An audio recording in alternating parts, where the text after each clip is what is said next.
Semester 2 course code 2022 manufacturing ടെക്നോളജിയിലെ module 1-ലെ mechanical properties എന്ന് പറയുന്ന ഭാഗമാണ് ഇന്ന് നമ്മൾ ഡിസ്കസ് ചെയ്യുന്നത്.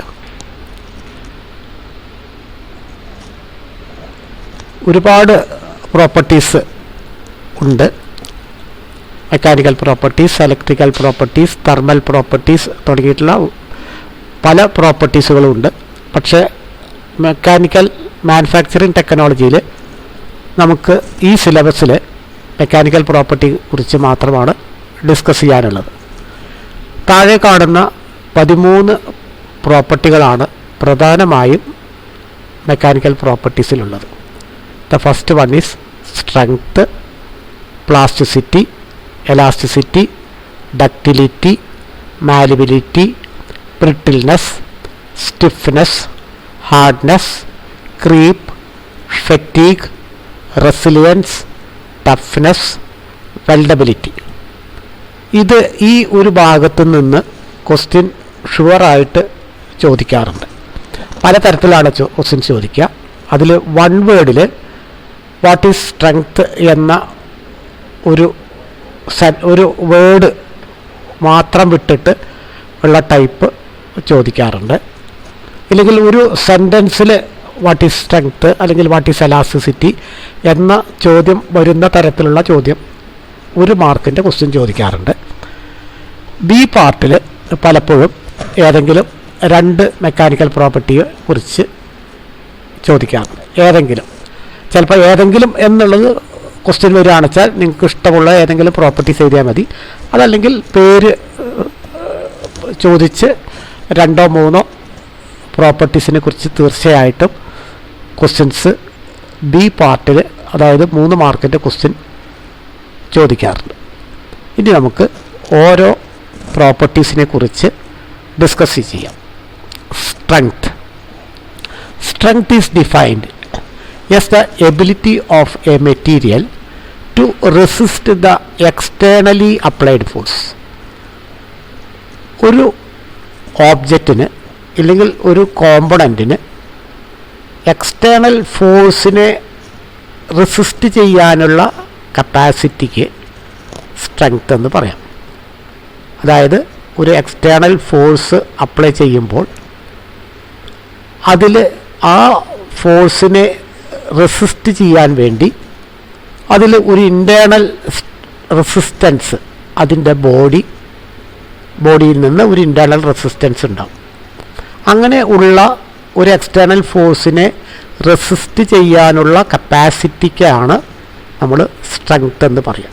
കൂടുതൽ സ്ട്രെങ്ത് ഉണ്ടെന്ന് പറഞ്ഞാൽ കൂടുതൽ ലോഡ് അപ്ലൈ ചെയ്യാൻ അല്ലെങ്കിൽ കൂടുതൽ ഫോഴ്സ് അപ്ലൈ ചെയ്യാൻ സാധിക്കും എന്നാണ് അർത്ഥം. അപ്പോൾ ഈ കൂടുതൽ ലോഡ് അപ്ലൈ ചെയ്താൽ മാത്രം പോരാ, ഈ കോമ്പണൻ്റ് അല്ലെങ്കിൽ ഈ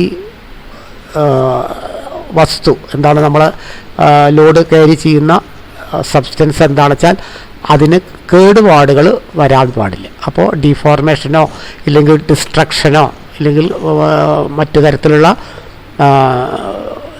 എന്താ പറയുക, അതിൻ്റെ വർക്കിംഗ് എബിലിറ്റി നഷ്ടപ്പെടാതെ ലോഡ് റെസിസ്റ്റ് ചെയ്യാനുള്ള കപ്പാസിറ്റിക്ക് നമ്മൾ സ്ട്രെങ്ത് എന്ന് പറയാം. ദെൻ അടുത്ത ഒരു പ്രോപ്പർട്ടിയാണ് എലാസ്റ്റിസിറ്റി.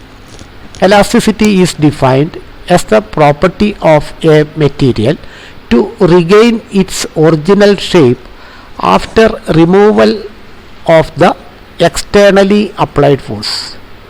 അതായത് ഒരു സാധാരണ രീതിയിൽ ഒരു ടെൻസൈൽ ഫോഴ്സോ അല്ലെങ്കിൽ ഒരു കംപ്രസീവ് ഫോഴ്സോ ഒക്കെ കൊടുക്കുമ്പോൾ ആ കോമ്പണൻറ്റിന് അല്ലെങ്കിൽ ആ വസ്തുവിന് ഒരു എലോങ്ങേഷനോ അല്ലെങ്കിൽ ഒരു ഡീഫോർമേഷനോ, അതായത് വസ്തുവിൻ്റെ നീളത്തിലോ ഷേപ്പിലോ വ്യത്യാസം വരാം. അങ്ങനെ വ്യത്യാസം വരികയും അപ്ലൈ ചെയ്ത എക്സ്റ്റേണൽ ഫോഴ്സ് റിമൂവ് ചെയ്യുമ്പോൾ ആ ബോഡിയുടെ ഒറിജിനൽ ഷേപ്പിലും സൈസിലേക്കും തിരിച്ച് വരാനുള്ള ഒരു പ്രോപ്പർട്ടിക്കാണ് നമ്മൾ എലാസ്റ്റിസിറ്റി എന്ന് പറയാം. അപ്പോൾ നമ്മൾ സ്പ്രിങ് കണ്ടിട്ടുണ്ട്, കോയിൽഡ് സ്പ്രിങ്. ആ കോയിൽഡ് സ്പ്രിങ്ങിൽ നമ്മൾ ലോഡ് അപ്ലൈ ചെയ്ത് കഴിഞ്ഞാൽ സ്പ്രിങ് കോയിൽ അല്ലെങ്കിൽ സ്പ്രിങ് ലോഡ് കൊടുക്കുന്നതിനനുസരിച്ച് ഒരു എലോങ്ങേഷൻ വരികയും ഈ ലോഡ് റിമൂവ് ചെയ്ത് കഴിഞ്ഞാൽ അത് ഒറിജിനൽ ഷേപ്പിലോ അല്ലെങ്കിൽ ഒറിജിനൽ സൈസിലേക്കോ ആ പഴയ അളവിലേക്ക് തന്നെ തിരിച്ചു വരുന്നതായിട്ട് കാണാം. ഇത്തരത്തിലുള്ള പ്രോപ്പർട്ടിക്കാണ് നമ്മൾ എലാസ്റ്റിസിറ്റി എന്ന് പറയാം. അപ്പോൾ ലോഡ് റിമൂവ് ചെയ്ത് കഴിഞ്ഞാൽ അതിൻ്റെ ഒറിജിനൽ ഷേപ്പിലേക്കും സൈസിലേക്കും തിരിച്ചു വരുന്ന പ്രോപ്പർട്ടിയുള്ള മെറ്റീരിയൽ എലാസ്റ്റിക് പ്രോപ്പർട്ടിയുള്ള മെറ്റീരിയൽ ആണെന്ന് പറയാം. സ്റ്റീല് നല്ല എലാസ്റ്റിക് പ്രോപ്പർട്ടിയുള്ള ഒരു മെറ്റീരിയലാണ്. പ്ലാസ്റ്റിസിറ്റി എന്ന് പറഞ്ഞാൽ എലാസ്റ്റിസിറ്റിയുടെ നേരെ ഓപ്പോസിറ്റുള്ളൊരു പ്രോപ്പർട്ടിയാണെന്ന് നമുക്ക് പറയാം. Plasticity is defined as the property of material under which the material is not able to regain its original shape even after the removal of load. ആ മെറ്റീരിയൽ ഒരു ലോഡ് അപ്ലൈ ചെയ്താൽ ഒരു ഡീഫോർമേഷൻ സംഭവിക്കുകയാണെന്ന് വിചാരിക്കുക. ആ ഡീഫോർമേഷൻ ലോഡ് അപ്ലൈ ചെയ്താലും അതേ രീതിയിൽ തന്നെ നിൽക്കുന്ന ഒരു പ്രോപ്പർട്ടിക്ക് നമുക്ക് പ്ലാസ്റ്റിക് ഡീഫോർമേഷൻ എന്ന് പറയാം. ഇപ്പോൾ നമ്മൾക്ക് ഫോർജിങ് സെക്ഷനിലൊക്കെ മെറ്റലുകളെ ചൂടാക്കി അടിച്ച് പരത്തി രൂപപ്പെടുത്തിയെടുക്കാൻ സാധിക്കുന്നത് പ്ലാസ്റ്റിക് പ്രോപ്പർട്ടി ഉള്ളത് കൊണ്ടാണ്. അടിച്ച് പരത്തി കഴിഞ്ഞാൽ ആ ഷേപ്പിൽ തന്നെ നിൽക്കുന്നു എന്നതുകൊണ്ടാണ്, ആ പ്ലാസ്റ്റിക് പ്രോപ്പർട്ടി ഉള്ളത് കൊണ്ടാണ് പിന്നെ ആ വസ്തു ഫോഴ്സ് അപ്ലൈ ചെയ്യുമ്പോഴോ ഇല്ലെങ്കിൽ ലോഡ് അപ്ലൈ ചെയ്ത് കഴിഞ്ഞാൽ ഒരു രൂപമാറ്റം വരികയും അതേ ഷേപ്പിൽ തന്നെ നിൽക്കുന്നത്. അപ്പോൾ മെറ്റൽസ് എലിവേറ്റഡ് ടെമ്പറേച്ചറിൽ, ഉയർന്ന ടെമ്പറേച്ചറിൽ പ്ലാസ്റ്റിക് പ്രോപ്പർട്ടി കാണിക്കാറുണ്ട്. അപ്പോൾ അയൺ നോർമൽ റൂം ടെമ്പറേച്ചറിൽ എലാസ്റ്റിക് പ്രോപ്പർട്ടി കാണിക്കുകയും എലിവേറ്റഡ് ടെമ്പറേച്ചറിൽ പ്ലാസ്റ്റിക് പ്രോപ്പർട്ടി കാണിക്കാറുണ്ട്. അപ്പോൾ ഓക്കെ, അതുകൂടാതെ ഒരു കാര്യം കൂടി നമ്മൾ അത് പറയുന്നുണ്ട്. ഈ ഡീഫോർമേഷൻ ഒരു ഫെയിലിയർ ആയിട്ടാവരുത്. അതായത് ഒരു പ്ലാസ്റ്റിക് പ്രോപ്പർട്ടി ആവുകയും അതായത് ഒരു മെറ്റീരിയൽ ഡീഫോർമേഷൻ സംഭവിക്കുകയും ആ ഡീഫോർമേഷനിൽ നിൽക്കുകയും ചെയ്യണം. പക്ഷേ ആ വസ്തു ആ ഒരു കോമ്പണൻ്റ് അല്ലെങ്കിൽ ആ ഒരു സ്ട്രക്ചർ ഫെയിലിയർ ആവാറില്ല. ഡീഫോർമേഷൻ വിത്തൗട്ട് ഫെയിലിയർ, അത് വളരെ പ്രധാനം. പ്ലാസ്റ്റിക് പ്രോപ്പർട്ടി ഉണ്ടാവുകയാണെങ്കിൽ പോലും എന്ത് ചെയ്യാൻ പാടില്ല, ആ വസ്തു ഫെയിലിയർ ആവാൻ പാടില്ല. അടുത്ത ഒരു പ്രോപ്പർട്ടിയാണ് ductility. Ductility is termed as the property of a material that enable it to be drawn in to thin wire with the application of tensile load. The ductility is usually measured in terms of percentage of elongation and percentage of reduction in the area, which are often used as empirical measures of ductility. Ductility എന്ന് പറഞ്ഞാൽ wire ആക്കി മാറ്റാൻ കഴിയുന്ന പ്രോപ്പർട്ടിക്കാണ് നമ്മൾ ductility എന്ന് പറയാം. അപ്പോൾ അതിൻ്റെ ഒരു ടെക്നിക്കൽ ടേമിൽ പറയുകയാണെന്ന് വെച്ചാൽ നമ്മൾ ഒരു ടെൻസൈൽ ലോഡ് കൊടുത്തുകൊണ്ട് ഒരു മെറ്റീരിയലിനെ തിൻ വയറാക്കി മാറ്റാൻ കഴിയുന്ന പ്രോപ്പർട്ടിയുള്ള മെറ്റീരിയല് ഡക്റ്റൈൽ മെറ്റീരിയലാണെന്ന് നമുക്ക് പറയാൻ പറ്റും. ഡക്റ്റിലിറ്റി നമ്മൾ സാധാരണ പറയുക പെർസെൻറ്റേജ് ഓഫ് എലോങ്ങേഷനിലാണ് പറയുക. അതായത് ഒറിജിനൽ സൈസിൽ നിന്ന് എത്ര പെർസെൻറ്റേജ് എലോങ്ങേഷൻ വന്നിട്ടുണ്ടോ എന്ന ഒരു മെഷർമെൻറ്റ് വെച്ചിട്ടാണ് നമ്മൾ സാധാരണയായിട്ട് പിന്നെ ഡക്റ്റിലിറ്റിയുടെ ആ ഒരു പേഴ്സൻറ്റേജ്, അതിൻ്റെ ഒരു കഴിവിനെ പറയുക, അതിൻ്റെ പെർസെൻറ്റേജ് വെച്ചിട്ടാണ് പറയുക.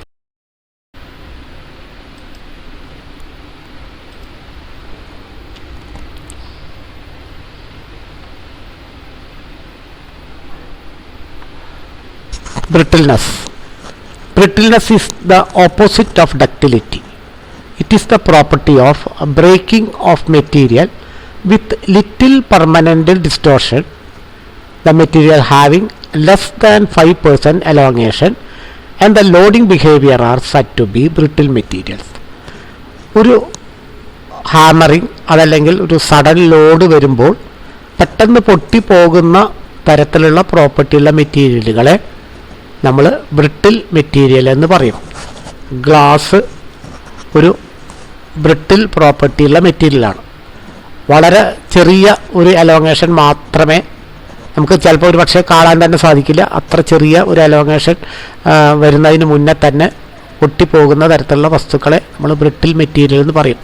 നമ്മൾ പറഞ്ഞ മാതിരി ഗ്ലാസ് ബ്രിട്ടിൽ മെറ്റീരിയലാണ്, സ്റ്റോണ് ബ്രിട്ടിൽ മെറ്റീരിയലാണ്. അതുപോലെ ഒരുപാട് വസ്തുക്കൾ ബ്രിട്ടിൽ മെറ്റീരിയൽ ഉള്ള വസ്തുക്കളുണ്ട്. അപ്പോൾ സാധാരണ ഒരു മാർക്കിൻ്റെ ഒക്കെ ക്വസ്റ്റ്യൻ ചോദിക്കാറുണ്ട്. ബ്രിട്ടിൽ മെറ്റീരിയലുള്ള പ്രോപ്പർട്ടിയുള്ള മെറ്റീരിയൽ ഏത് എന്നുള്ള ചോദ്യം ചിലപ്പോൾ 1 വേർഡിൽ ചോദിക്കാറുണ്ട്. അടുത്ത പ്രോപ്പർട്ടി മാലിബിലിറ്റിയാണ്. Malleability is the ability of material which enable it to be flattened into thin sheet under the application of heavy compressive forces without cracking, which means it is a special case of ductility which permit material to be rolled or hammered into thin sheet. Malleability എന്ന് പറയുന്ന property മെറ്റീരിയലുകളെ thin sheet ആക്കാൻ പറ്റുന്ന പ്രോപ്പർട്ടിയുള്ള മെറ്റീരിയലുകളെ നമ്മൾ മാലബിൾ materials എന്ന് പറയും. സാധാരണയായിട്ട് compressive force കൊടുത്തിട്ട് ആണ് നമ്മൾ ഹാമറിങ് അല്ലെങ്കിൽ ഹെവി കംപ്രസീവ് ഫോഴ്സ് കൊടുത്തിട്ടാണ് മാലിബിലിറ്റി അല്ലെങ്കിൽ തിൻ ഷീറ്റുകളാക്കി മാറ്റുന്ന പ്രോസസ്സ് ചെയ്യുക. ഇങ്ങനെ നമ്മൾ തിൻ ഷീറ്റ് ആക്കുമ്പോൾ പ്രത്യേകം ശ്രദ്ധിക്കേണ്ടത് ഇത് ഒരു തരത്തിലുള്ള ക്രാക്കോ മറ്റു കാര്യങ്ങളോ ഉണ്ടാവാതെ തിൻ ഷീറ്റായിട്ട് നമുക്ക് കിട്ടുക തന്നെ ചെയ്യണം. ക്രാക്കോ മറ്റ് ഫോഴ്സ് കൊടുക്കുമ്പോൾ ക്രാക്ക് ആവാതെ നമ്മൾക്ക് ഉപയോഗത്തിൽ കൂടെ കിട്ടണം. ഗോൾഡ് നല്ല മാലബിൾ മെറ്റീരിയലാണ്. അലൂമിനിയം തുടങ്ങിയിട്ടുള്ള പല മെറ്റീരിയലും നല്ല മാലബിലിറ്റി ഉള്ള മെറ്റീരിയലാണ്. അപ്പോൾ 1 വേർഡ് ചോദിക്കാറുണ്ട്, വാട്ട് ഈസ് മാലബിലിറ്റി? നമുക്ക് പറയാം malleability is the property of material which is able to flatten in to thin sheet. Okay, അപ്പോൾ വളരെ 1 വേർഡ് തന്നെ ഉള്ള ചോദ്യങ്ങൾ ചിലപ്പോൾ ചോദിക്കാം, അതല്ലെങ്കിൽ 3 മാർക്കിൻ്റെ ചോദ്യങ്ങൾ ചിലപ്പോൾ ചോദിക്കാറുണ്ട്. നെക്സ്റ്റ് ക്വസ്റ്റ്യൻ അടുത്ത ഒരു പ്രോപ്പർട്ടിയാണ് hardness. Hardness is defined as the ability of metal to cut another metal. A harder metal can always cut out impression to the softer metal due to hardness. മറ്റൊരു മെറ്റീരിയലിനെ കട്ട് ചെയ്യാൻ കഴിവുള്ള വസ്തുക്കളെ നമ്മൾ hard material എന്ന് പറയും. It is very important property of metal and has a wide variety of meaning. It embraces many different properties such as resistance to wear, resistance to indentation, resistance to scratch, resistance to deformation and machinability, etc. Diamond is the hardest known material naturally. Natural നമ്മൾ സാധാരണ പ്രകൃതിയിൽ കാണപ്പെടുന്ന ഏറ്റവും hard ഉള്ള ഒരു മെറ്റീരിയലാണ് diamond. അപ്പോൾ മറ്റു വസ്തുക്കളെ കട്ട് ചെയ്യാൻ കഴിവുള്ള പ്രോപ്പർട്ടിക്ക് നമ്മൾ ഹാർഡ്നെസ് മെറ്റീരിയൽ എന്ന് പറയാം. അതുകൂടാതെ നമ്മൾ വേറെന്ത് പറയുന്നത്, hardness is the property of resistance to wear, hardness is the properties of resistance to indentation, resistance to scratch, resistance to deformation തുടങ്ങിയിട്ടുള്ള വേർഡുകളൊക്കെ നമ്മൾ ഉപയോഗിക്കാറുണ്ട്. നമുക്ക് സാധാരണ ഫിറ്റിംഗ് ഷോപ്പ് പോലുള്ള സ്ഥലങ്ങളിലൊക്കെ നമ്മൾ വർക്ക് ചെയ്യാൻ ഉപയോഗിക്കുന്ന മെറ്റീരിയൽ മൈൽഡ് സ്റ്റീൽ അല്ലെങ്കിൽ ലോ കാർബൺ സ്റ്റീലാണ്. അത് നമ്മൾ ഫയൽ ചെയ്തിട്ട് നമ്മൾ ഷേപ്പ് ആക്കാറുണ്ട്. അപ്പോൾ ഫയലിംഗ് ചെയ്യാൻ ഫയൽ നമ്മൾ ഒരു ഹാർഡ് മെറ്റീരിയൽ കൊണ്ട് നിർമ്മിച്ചിരിക്കുന്നു. അത് ഹൈ കാർബൺ സ്റ്റീൽ കൊണ്ടാണ് ഉണ്ടാക്കിയിരിക്കുന്നത്. അപ്പോൾ ലോ കാർബൺ സ്റ്റീലിനേക്കാൾ ഹാർഡാണ് ഹൈ കാർബൺ സ്റ്റീൽ. ഇനി ചിലപ്പോൾ ഫയൽ പോലെയുള്ള മെറ്റീരിയൽ, അതായത് ഹൈ കാർബൺ സ്റ്റീലിനെ നമുക്ക് വേറെ മെറ്റീരിയൽ ഉപയോഗിച്ച് കട്ട് ചെയ്യേണ്ടി വരും. ഉദാഹരണമായിട്ട് ഇപ്പോൾ കാർബൈഡ് ടിപ്പ് ടൂളുകളൊക്കെ ഉപയോഗിച്ചുകൊണ്ട് നമുക്ക് കട്ട് ചെയ്യാൻ സാധിക്കും. അപ്പോൾ high speed steel high carbon സ്റ്റീലിനേക്കാൾ ഹാർഡ്നെസ് ഉള്ളതാണ് കാർബൈഡ് ടൂളുകൾ എന്നൊക്കെ നമുക്ക് പറയാൻ പറ്റും. നമ്മൾ ചുരുക്കത്തിൽ പറയുകയാണെങ്കിൽ hardness is defined as the ability of material to cut another metal. മറ്റു മെറ്റീരിയലിനെ കട്ട് ചെയ്യാനുള്ള കഴിവിനെയാണ് നമ്മൾ സാധാരണ ഹാർഡ്നെസ് എന്ന് പറയാം. Stiffness is defined as the ability of material to resist deformation under stress. അതായത് എലാസ്റ്റിക് ഡീഫോർമേഷൻ വരുന്നതിന് മുൻപ് എലാസ്റ്റിക് ഡീഫോർമേഷനെ ചെറുക്കാനുള്ള കഴിവിനെ എന്ന് വേണമെങ്കിൽ പറയാം. അതിനെ നമ്മൾ സ്റ്റിഫ്നെസ് എന്ന് പറയും. The resistance of material to elastic deformation or deflection is called stiffness or rigidity. അതായത് ഡീഫോർമേഷൻ സംഭവിക്കാതെ അതല്ലെങ്കിൽ എന്താ പറയുക എലാസ്റ്റിക് പ്രോപ്പർട്ടി വരുന്നതിന് എലാസ്റ്റിസിറ്റി എന്ന് പറയുന്ന പ്രോപ്പർട്ടി നഷ്ടപ്പെടാതെ ഉള്ള ഒരു പ്രോപ്പർട്ടിക്ക് നമുക്ക് സ്റ്റിഫ്നെസ് എന്ന് പറയാം. ഒരു ലോഡ് വരുന്ന സമയത്ത് ഒരു അലൂമിനിയം ബാറും ഒരു സ്റ്റീൽ ബാറും ഉണ്ടെന്ന് വിചാരിക്കാം. അപ്പോൾ അലൂമിനിയം ഒരു ഫിക്സഡ് ലോഡ് കൊടുക്കുകയാണ്. ഒരു ഫിക്സഡ് ലോഡ് നമ്മളിപ്പോൾ ഒരു 100 ന്യൂട്ടൺ എന്ന് പറയുന്ന ഒരു ലോഡ് അപ്ലൈ ചെയ്യുകയാണെന്ന് വിചാരിക്കുക. അലൂമിനിയം ബീമിൽ ആണ് കൊടുക്കണമെങ്കിൽ അലൂമിനിയം ബീം വളരെ കൂടുതലും സ്റ്റീൽ ബീം അലുമിനിയം ബീമിനേക്കാൾ ചെറിയ അളവിലുമായിരിക്കും വളയുക. അതായത് താഴേക്ക് ഇങ്ങനെ ഒരു ഡിഫ്ലക്ഷൻ സംഭവിക്കുക. ഒരേ അളവിലും ഒരേ സൈസിലുമായിരിക്കണം. അങ്ങനെ പറയുകയാണെങ്കിൽ നമുക്കെന്ത് പറയാൻ പറ്റും? അലൂമിനിയം ബീമിനേക്കാൾ സ്റ്റീൽ ബീം സ്റ്റിഫ്നെസ് കൂടുതലാണെന്ന് നമുക്ക് പറയാൻ പറ്റും. അടുത്ത ഒരു പ്രോപ്പർട്ടിയാണ് creep. When a metal part is subjected to high constant stress at a high temperature for a longer period of time, it will undergo a slow and permanent deformation which is known as creep. If the material will be continuously subjected to high stress at higher temperature, crack can be formed by which may further propagate towards failure called creep failure. അതായത് high temperature ഒരു load high ടെമ്പറേച്ചറിൽ constant ആയിട്ട്, അതായത് സ്ഥിരമായി ഒരു high ടെമ്പറേച്ചറിൽ ഒരു വസ്തു ഒരു പാർട്ടിനെ, ഒരു മെറ്റൽ പാർട്ടിനെയോ അല്ലെങ്കിൽ ഒരു ഓബ്ജക്റ്റിനെയോ നമ്മൾ ലോഡ് ചെയ്യുകയാണെന്ന് വിചാരിക്കുക. അങ്ങനെ വരുന്ന സമയത്ത് ഉള്ള ഫെയിലിയറിനെ നമ്മൾ ക്രീപ്പ് ഫെയിലിയർ എന്ന് പറയും. അപ്പോൾ അതിനെ അതിജീവിക്കാനുള്ള കഴിവിനെ, ആ ഒരു ഹൈ ടെമ്പറേച്ചർ, ഒരു കോൺസ്റ്റൻ്റ് ലോഡ് ഹൈ ടെമ്പറേച്ചറിൽ വളരെ സമയം നിൽക്കാൻ കഴിയുന്ന പ്രോപ്പർട്ടിക്ക് നമ്മൾ ക്രീപ്പ് എന്ന് പറയും. ഫെറ്റീഗ്.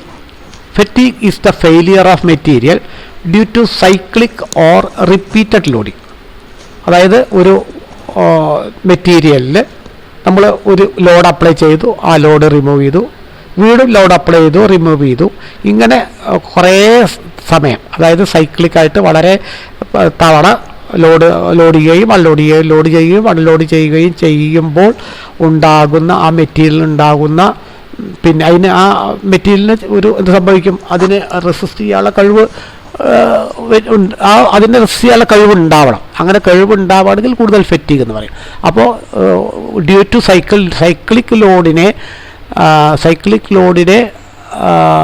അതിജീവിക്കാനുള്ള കഴിവിനെ നമ്മൾ ഫെറ്റീഗ് എന്ന് പറയും. The intensity of load may be very less than ultimate tensile stress, but due to repeated or cyclic action of the load the crack initiates and propagate which leads to fatigue failure. അതായത് ആദ്യം ഇത്തരത്തിലുള്ള fatigue എന്ന് പറയുന്ന failure സാധാരണ ഉണ്ടാവുക ആദ്യം ചെറിയൊരു ക്രാക്കാകും.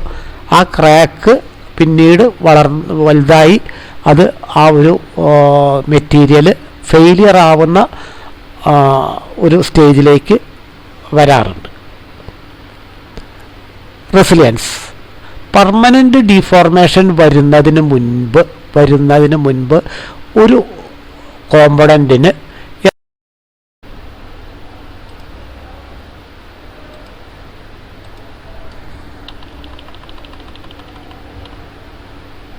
അടുത്ത ഒരു പ്രോപ്പർട്ടിയാണ് റെസിലിയൻസ് എന്ന് പറഞ്ഞ property. It is the amount of energy which the body can absorb without permanent deformation. അപ്പോൾ ഇത് വേറൊരു രീതിയിൽ പറയാം. It is the property of material to absorb energy and to resist shock ലോഡിനെ റെസിസ്റ്റ് ചെയ്യാനുള്ള കപ്പാസിറ്റിയെ റെസിലിയൻസ് എന്ന് പറയാം. ഉദാഹരണമായിട്ട് സ്പ്രിംഗ് മെറ്റീരിയൽസിന് ഒഴിവാക്കാൻ പറ്റാത്ത ഒരു പ്രോപ്പർട്ടിയാണ് റെസിലിയൻസ്. ഇപ്പോൾ ഷോക്ക് ലോഡ് സഡൻ, ഇപ്പോൾ ഒരു വാഹനത്തിലൊക്കെ പോകുമ്പോൾ സഡനായിട്ടുള്ള ലോഡ് വരികയാണെങ്കിൽ അതിനെ സ്പ്രിങ് അബ്സോർബ് ചെയ്യുകയും വീണ്ടും അത് പഴയ രൂപത്തിലേക്ക് തിരിച്ചു വരികയും ചെയ്യും. അപ്പോൾ ഷോക്ക് ലോഡുകളെ അബ്സോർബ് ചെയ്യാനുള്ള കഴിവിനെ നമ്മൾ റെസിലിയൻസ് എന്ന് പറയും. അടുത്ത് toughness. The amount of energy that a material can absorb without breaking is called toughness, that material.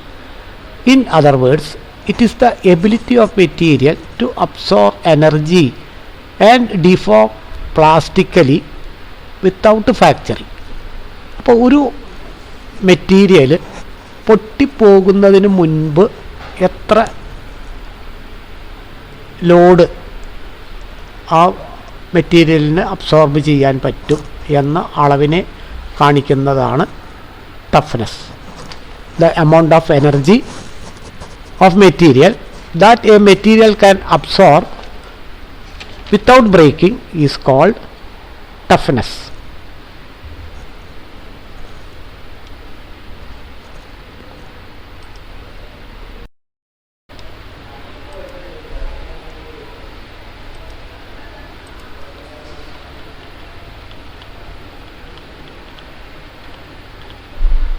അടുത്ത ഒരു പ്രോപ്പർട്ടിയാണ് weldability. Weldability is the ability of material to be welded and retain its property after welding. If the material can welded very easily with other materials in any position and able to retain the specified properties, then we can say that the weldability of that material is good. അതായത് ഒരു weld ചെയ്യാൻ കഴിവുള്ള ഒരു പ്രോപ്പർട്ടിക്കാണ് weldability പറയുന്നത്. Weld ചെയ്താൽ property മാത്രം ഉണ്ടായാൽ പോരാ, വെൽഡ് ചെയ്ത് കഴിഞ്ഞാൽ ആ മെറ്റീരിയലിൻ്റെ പ്രോപ്പർട്ടി അതേപോലെ തന്നെ നിലനിർത്താനും ആ മെറ്റീരിയലിന് സാധിക്കണം. വെൽഡ് ചെയ്യാൻ ഉള്ള കഴിവുണ്ടാവണം, വെൽഡ് ചെയ്യാൻ ആ മെറ്റീരിയലിനെ വെൽഡ് ചെയ്യാൻ സാധിക്കണം. വെൽഡ് ചെയ്ത് കഴിഞ്ഞാൽ ആ മെറ്റീരിയലിൻ്റെ പ്രോപ്പർട്ടി നഷ്ടപ്പെടാതിരിക്കുകയും ചെയ്യുന്ന പ്രോപ്പർട്ടിയെ വെൽഡബിലിറ്റി എന്ന് പറയാം.